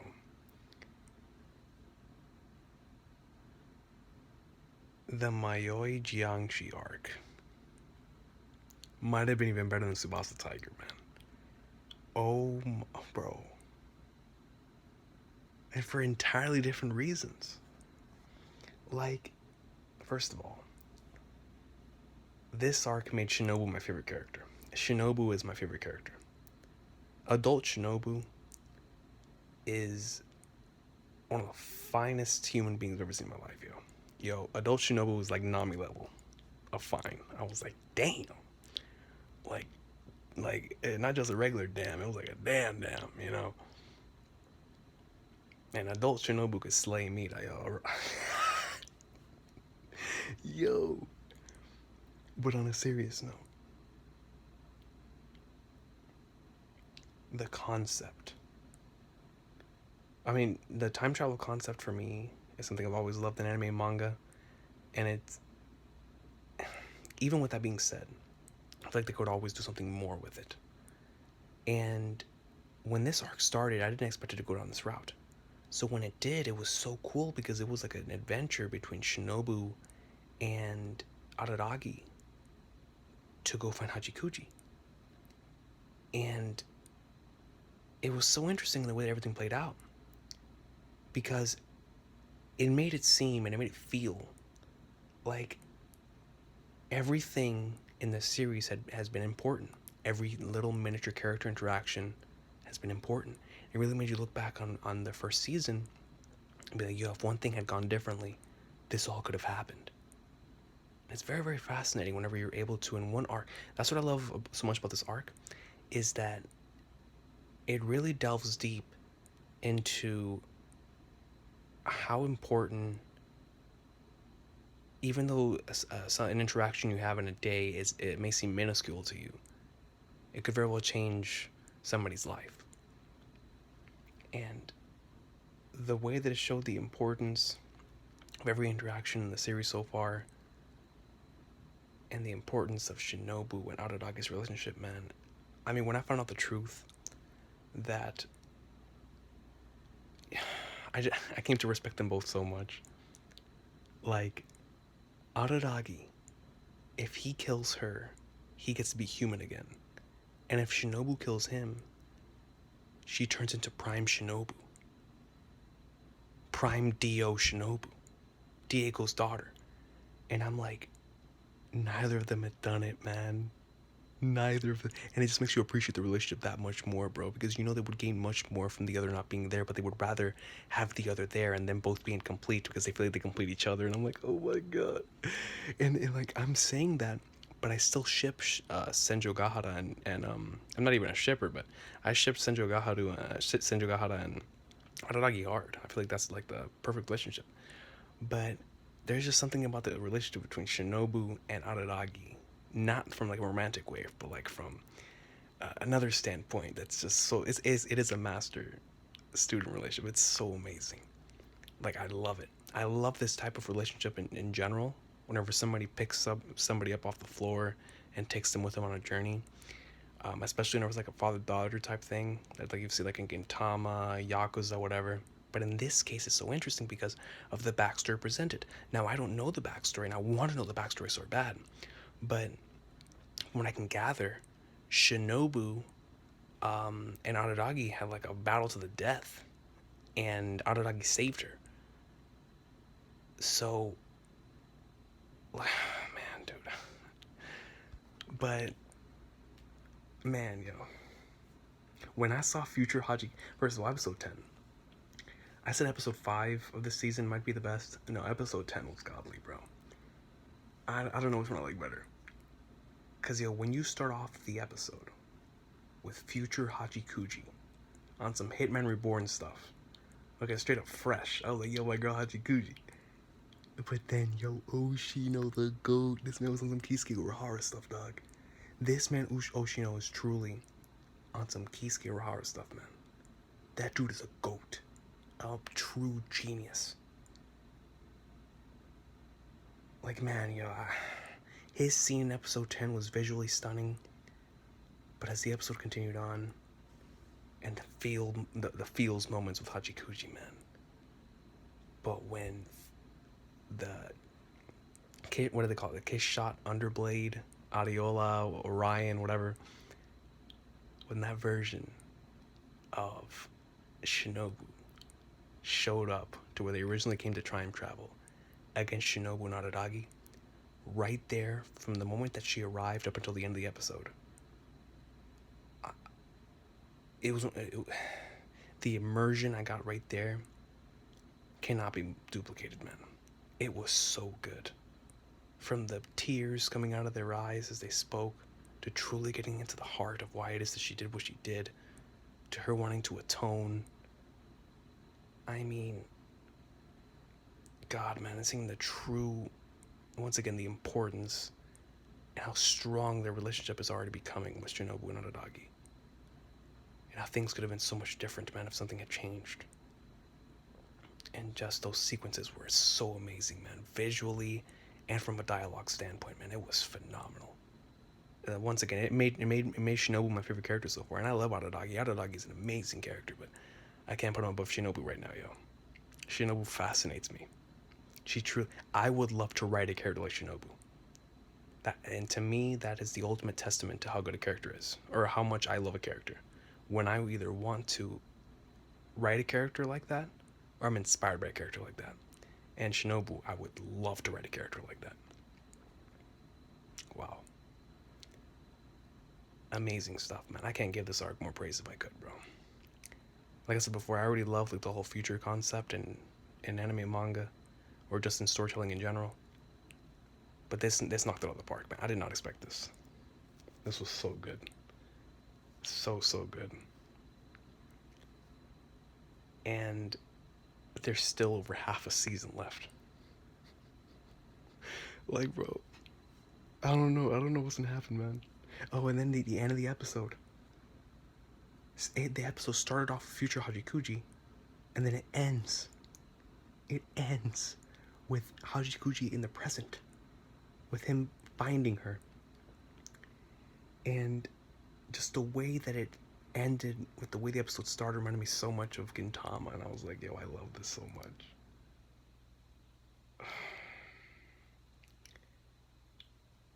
God, man. This series is yo, like, yo, man. When I tell y'all that I'm in the struggle right now, I'm in the struggle. But thanks to this series, I'm just thankful to be alive, man. To be able to witness such greatness. Such flipping greatness.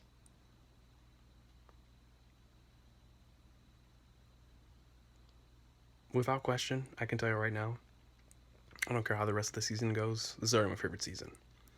As much as I loved the first 3 that I watched, I think it was 3, yeah. The first 3, this one just takes everything I loved about the other ones and it's bringing to fruition. The character interactions and moments from Nise, the visual direction from Bake, and the way that you have like the nostalgic vibes from Neko.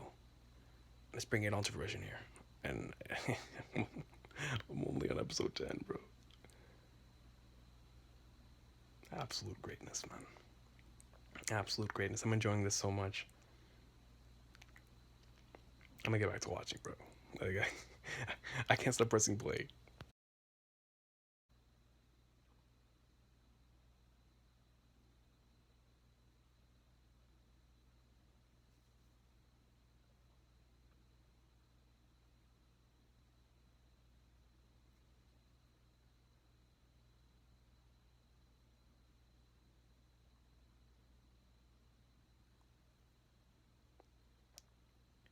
What in the flying flag nurse did I just witness?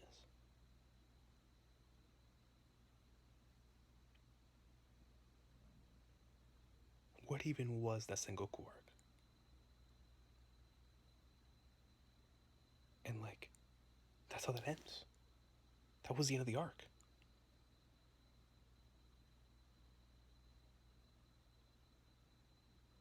Like, excuse me? She won. She says she's gonna wait 6 months until graduation.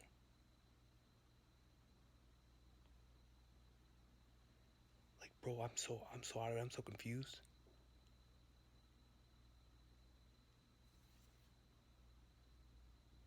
I'm on episode 17. I'm on episode 17.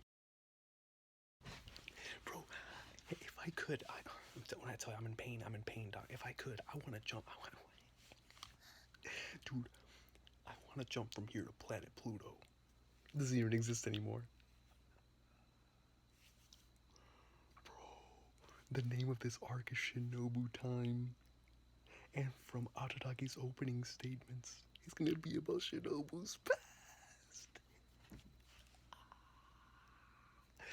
Bro, and apparently we're telling a story that picks up right after the future arc stuff with Hajikuji.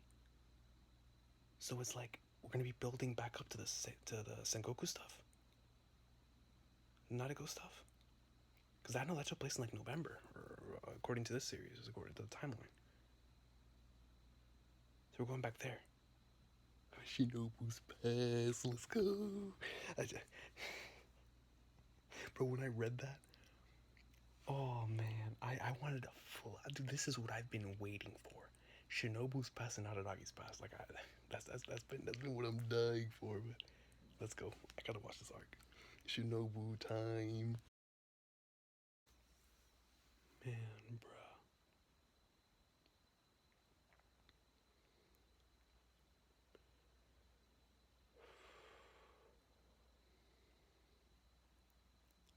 I'm sorry I flubbed.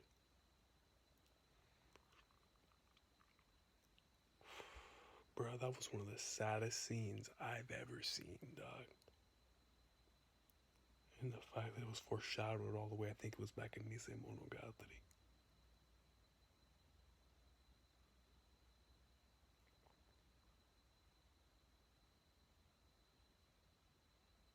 so I'm glad it's dark up in here. Yeah, you can't see my tears, dog.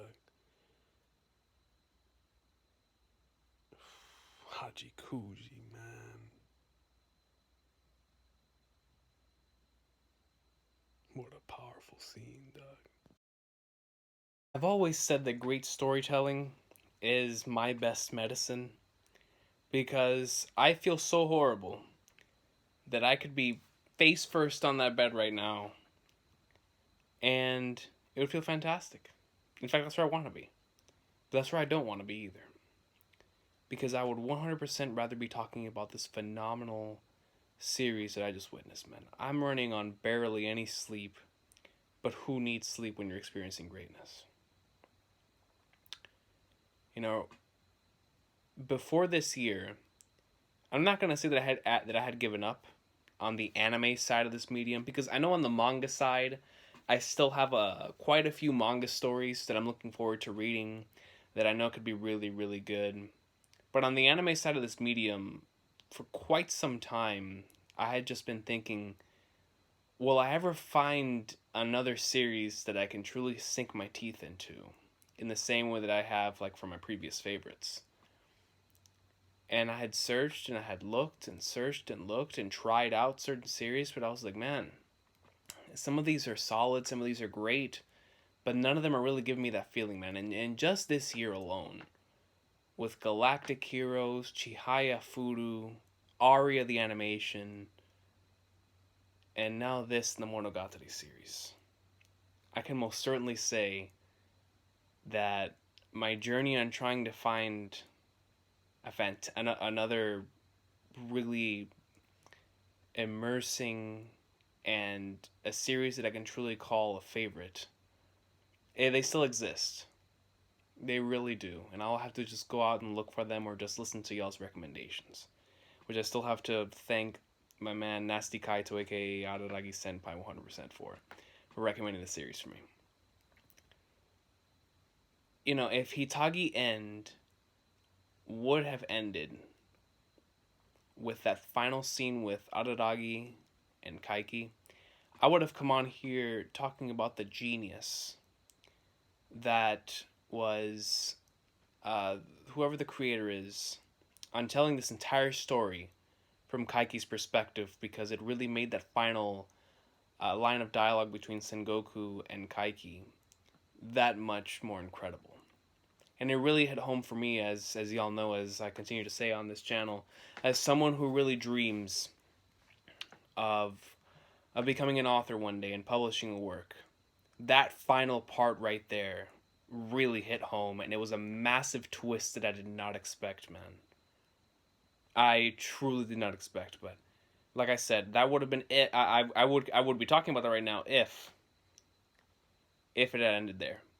It did not end there. And the series gave us an after credit scene. Well, I should say during the credit scene. That I'm just so shook by. Especially by the genius that has been this entire season. I still don't know what in the flying flagnars happened with Kanbaru during that one sequence of events. I still have no idea about certain situations. I mean, we have an idea as to where Araragi and Shinobu were during the entire incident. That was taking place during the Tsubasa Tiger stuff. But the mystery, the tension, the interactions in this Hitagi End arc, and the fact that it was all from Kaiki's perspective, and this Ogi character, man. I mean, when I initially saw Ogi in the Nadeko arc, I was like, man, this person looks really weird and creepy. And as it continued to go on and on with the whole darkness stuff, I was like, who in the flying flagners is this character? And now it's a part of a way bigger plot than I could have ever anticipated, man. Kaiki gets killed, or from what I assume, gets killed here by apparently a junior high schooler that could have been the one that apparently charmed this whole Nadeko snake business in the first place. But at the same time, according to what that junior high schooler was saying, he was saying the name Ogi, and we know Ogi because we've seen Ogi. I still vividly remember that conversation that Ogi had with Araragi, and how fascinating and interesting that entire conversation was. It's like Ogi herself was some sort of god that delivers judgment on those who lie, and it was very interesting to me because we had that entire situation back in the Darkness arc of like the Darkness going and chasing after those individuals that are essentially fake in the way that they go about things, which is why we went through the entire incredible backstory with Shinobu, a beautiful art in that thing, but in how she was able to survive throughout that entire situation. But Mayoi was not, and that still hurts so much, man. But how that same concept was taken here, with the entire concept of Kaiki's character being whether is he telling the truth or is he telling a lie, and the fact that at the very end he still relied on deception through truth,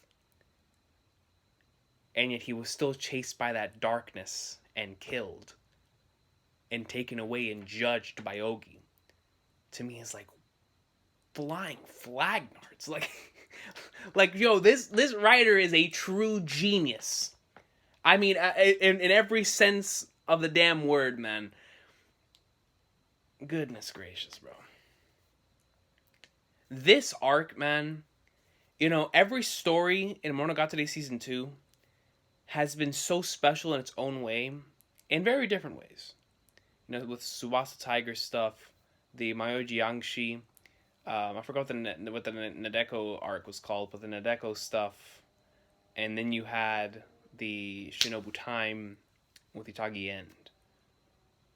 With these 5 arcs, and how all of them have been their own single stories, completely different from one another, and yet have this one connecting plot going through them, and this one connecting mystery which we still have no idea about, and it just continues to grow more and more and has me mad interested. And the reason why I'm so excited for the future is because on Crunchyroll they have pictures for the thumbnails of certain series, right? The thumbnail for, I believe it's called Owari Monogatari, has that Ogi character as it. So I'm super stoked for that. I cannot wait to get more of Ogi. But of course, I think I have Hana Monogatari before that, because that's in this very same thing. But Hitagi End, man, going back to Bakemonogatari with the end and that final sequence, which was so incredible, with Kaiki, Senjugahara, and Araragi. And then how we turn it around and we get this story.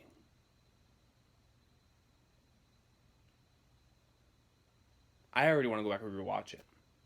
That's how genius and brilliant this mini arc was. I already want to go back and rewatch it. As I stand right now, I can't even tell you what my favorite arc in Monogatari is right now. I don't know. Because they've all been so incredible that I just don't know what to pick. I feel like I truly need a rewatch in order to gauge an order. Because to me, like almost, I wouldn't even say almost. I think all 5 of the ones that I just watched were all GOAT in their own way. Which is why, you know what, man? I'm bringing my anime list out of retirement.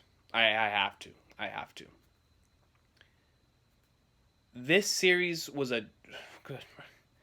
It's like I expected a conclusion to certain things, and all there is more mystery and more interest now when it comes to the direct story and plot itself. And honestly, even without that stuff, this season to me still would have been phenomenal because of the amazing stuff that happened with its characters.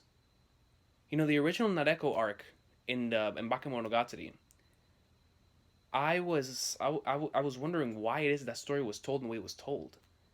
And now after seeing this here, all the build up for this scene right now, and everything that we have gotten, that was the last thing I was expecting, man.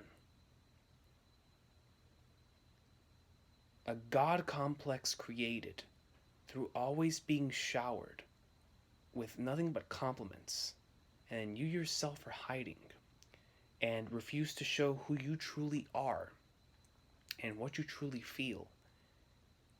And so, in order to reject others, you purposely fall in love with somebody that you believe it's safe to fall in love with, so that you can reject all others and stay in this form of isolation where you feel safe, so that you don't have to feel stressed out or worried about anybody else. And so you push out everybody's thoughts and all the words that come at you.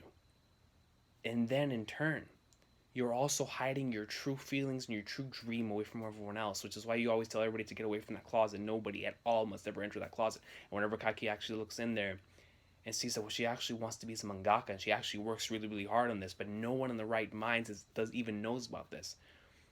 And it hurts me so much because I feel like I truly do feel like I can relate a lot to that situation when it comes to that particular part in your dream. But also, I feel like a lot of people on this planet have gone through something similar to that, man. And I love how Kaiki also touched upon the concept of embarrassment and feeling embarrassed of something that you love and something that you really love to do, and how it's such an idiotic concept. And also of the idea that humans of why it is that he loves money. That was actually really interesting. His conversation on that, and how it's irreplaceable, and how he despises how people say, and how they identify themselves with, oh, I can't live without this or this and that. And it's like, are humans really like we're way more complex than that. We're way more than just one thing. We're a whole bunch of different things in one. I don't know, man. It was just Kaiki. Honestly, after all this, has become one of my favorite characters in the series. I mean, he already from my initial introduction to him, I thought he was very fascinating. But now, 100,000%. I mean, whenever I think back to Monogatari and why this series is so special, I will think back to a character like Kaiki. And how genius. God, man.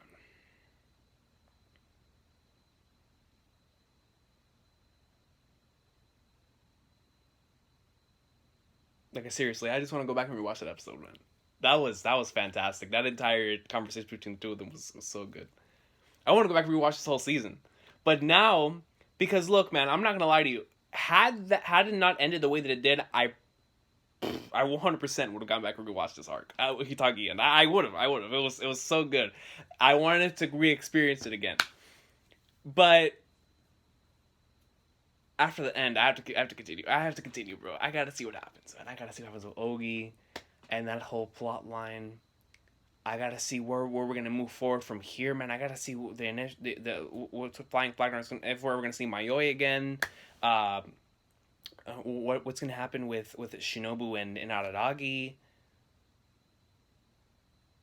Like, flipping Flagnars, man. I'm interested in the future of Sengoku now too. On all the characters, and Gain, bro. I mean, Gain, if what Kaiki was talking about at the end is actually factual, and both Senjogata and Gain were just playing with this man's with you know. First of all, I gotta give huge shout outs to Kaiki, man. Kaiki truly is the master of deception, bro. Even though Sengoku thought that she had him, my man had her the moment that he went into that closet, he won, bro. It was a fat checkmate, dog. He knows humans. And like I said at the end of the episode, we're in the flying flag versus Oshino, because Hanekawa went overseas to go look for this man, and she said, no, he's not overseas. And it's like, where the flip is this dude? And there's still the Kagenui situation going with Mr. Episode and Gain. Man, Gain's very fascinating. Gain and Ogi are the two characters right now that just have me like, man, every time they're on screen. And this part right here, I mean, honestly, after Monogatari's second season, I love all the characters Monogatari initially did, and that's incredible to say for a lot of these characters, like especially like Senjogahara and Araragi, that I really, really loved in the first season, and same thing with Kaiki.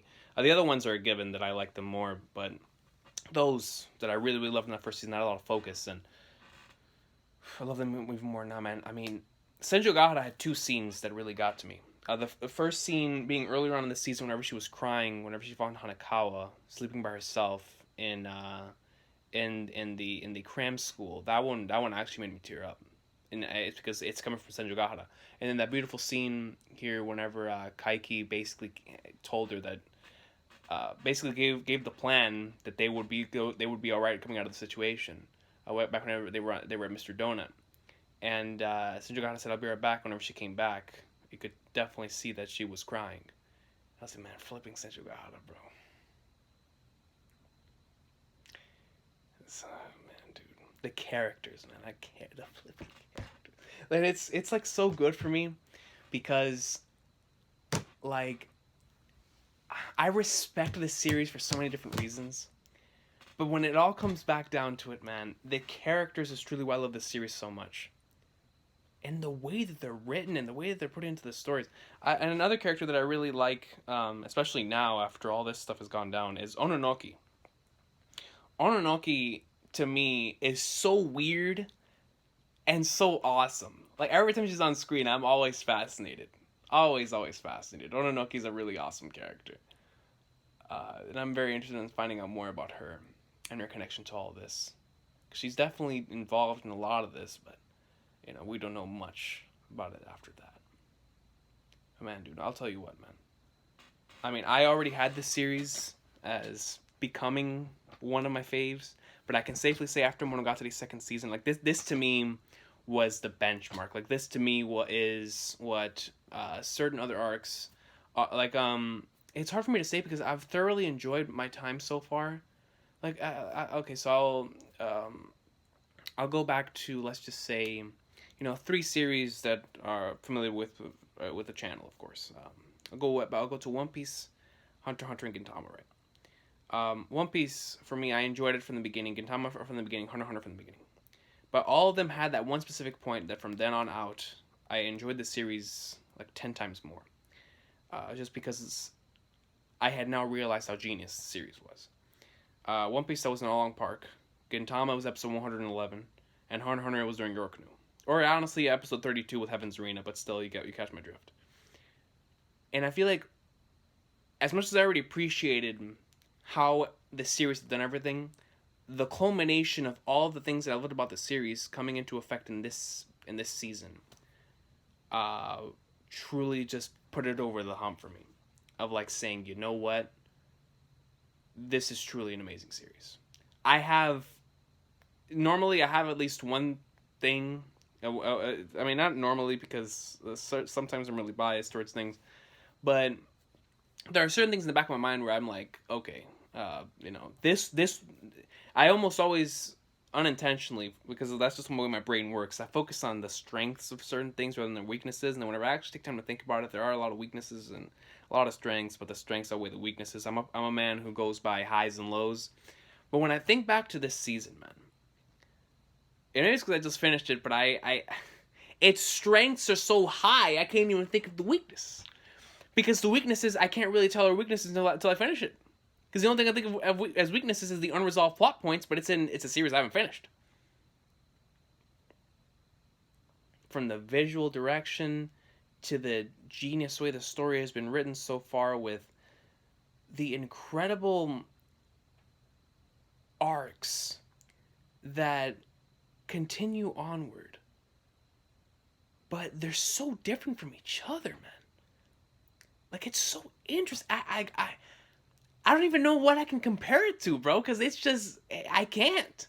And like I said originally, back in the Baka series, I was like, bro, at first I compared this a lot to a couple other series that I had watched in the past, but now it's really become its own thing. Like, I've never watched anything like this before. And it makes me so excited. Just to know there's a world of anime out there that I've yet to experience that could be as good as this. Like, this is amazing to me.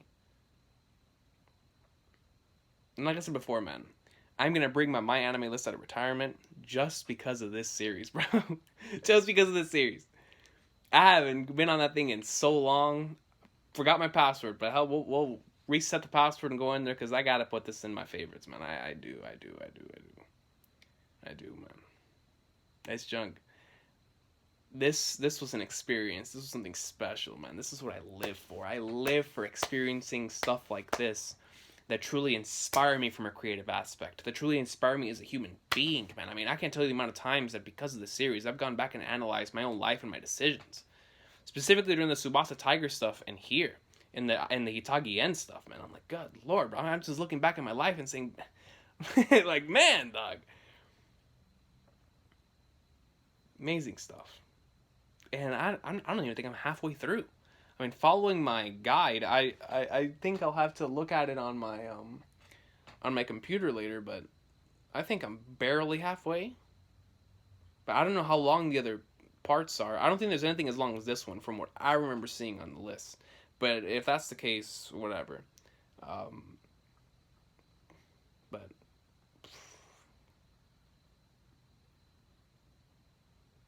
I gotta talk. I gotta talk about this, man. Like like originally, man, I wanted to make this a thing to where I would continue to watch this and like low key and just build it up. But after the season, I have to talk to somebody else with this, man. Like, I have to speak to someone else about this greatness, man. So I think I'm gonna upload this. I think it's time. Finally put all this, compile it together, and release it, man. Because this has been fantastic. I've got to share this Monogatari experience, bro. And then continue onward. And, if I feel like it, make another one of these. Up until the very end. But this has been a blast, man. Going through these first couple of seasons. Just recording my thoughts. And even whenever I was sick. Like, I mean, I still am sick. But like, especially the past 2 days, I was out of it. And the very fact that this series was pushing me through it, man. I mean, this is all I wanted to do, was just sit down and watch the series. And that's all I did. But yeah, man. Monogatari's second season to me. I mean, if like I said, like I haven't made one of those tier list things for anime. But if I ever see this on one of those tier lists, man, this is going to fat S plus tier. Oh my god, what? Monogatari's second season, and I'll tell you what, man. If there's anything in this series that is on the same level or surpasses this, yo, man, hey, Gintama better watch this back, bro. That's all I'm gonna say, dog. Gintama better watch this back. I better go back and rewatch Shogun Assassination before certain things get uttered, man. Because I tell you, I'm enjoying this. I am flipping enjoying this, man.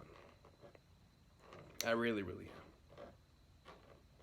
It's so much fun just to watch.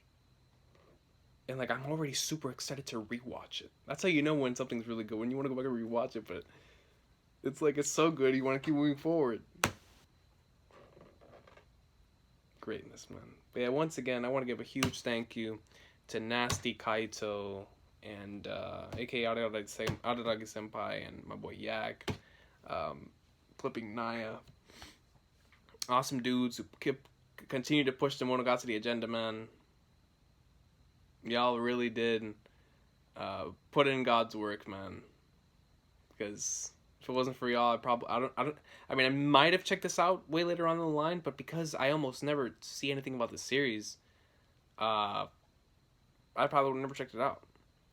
I'm so thankful I have, man. It's been such an incredible experience. And, like, now I can't imagine my anime life without this. Like, I really can't. That's how unique it is. But it's so dope, man. I'm so glad I got into it. And I look forward to continuing forward and seeing where it goes from here, man. Look forward to seeing what the other series have in store. Or what are going to be the differences in style. Are there going to be any like this one? Because I've noticed that, like, Bake and Monogatari's second season was very, very similar to Bake. Nise was kind of like its own thing with the way that it focused a lot on the characters, and especially focusing on the characters to where it didn't have the cuts to the surroundings. Like, in this series and in Bakemonogatari, whenever they're having a conversation with each other, they always cut to the surroundings and the surrounding things. Whereas in Nisemonogatari, it continues to cut on them, on the body. Like, it would cut to the eye, the face, the body part, the leg, the butt, whatever, right? That's what Nisemonogatari did. It always focused on the character, which was what that arc was, or that entire season was very character focused, and on the interactions, which is what made me really like a lot of those characters even more than I already did with that season. And then with Nekomonogatari, it was focusing a lot on the chapter to chapter aspect and on the inner thoughts of Hanekawa, which is very interesting because it kind of had that aspect of Bakemonogatari to it, but at the same time it did amplify it like by a lot. So I'm looking forward to seeing how like the visual direction is going to change and how the storytelling direction is gonna change and or stay the same as it continues to go on. But I'm excited because with how good everything's been so far, I can expect at the very least it'll be quality. And I'm looking forward to seeing more, man. I cannot wait to see so many. So this is what's gonna go down and what's gonna happen and more things, more great stories. I'm loving it, man. As somebody who y'all know me, man, I always say episodic stories are my favorites, especially when done very very well. And this one right here, in this type of arc to arc format, because it's taking what I love about One Piece and Gintama, the episodic and yet arc to arc format, to where I can look back, like Monogatari, I can look back. I can already tell whenever I finish, and I can have like this long list of arcs that I can just rank, and that's always fun, because they're also different from each other, and at the same time it has that Gintama aspect to it, to where it all takes place like in similar places. But yeah, man, this has been great. It's been great, man. But I'm going to go back to laying down, man. I hope everybody has an awesome sauce of a day. Thank you very much for getting me into the series. Hitagi End was flipping awesome. This entire season was awesome. I'm going to have to bring my anime list up from retirement, man. I have to. For this series, dog, it's got to be done, man. I'll see y'all next time. Y'all stay blessed. Have an awesome sauce of a day. And I can't wait to watch more, man. I really, really can't.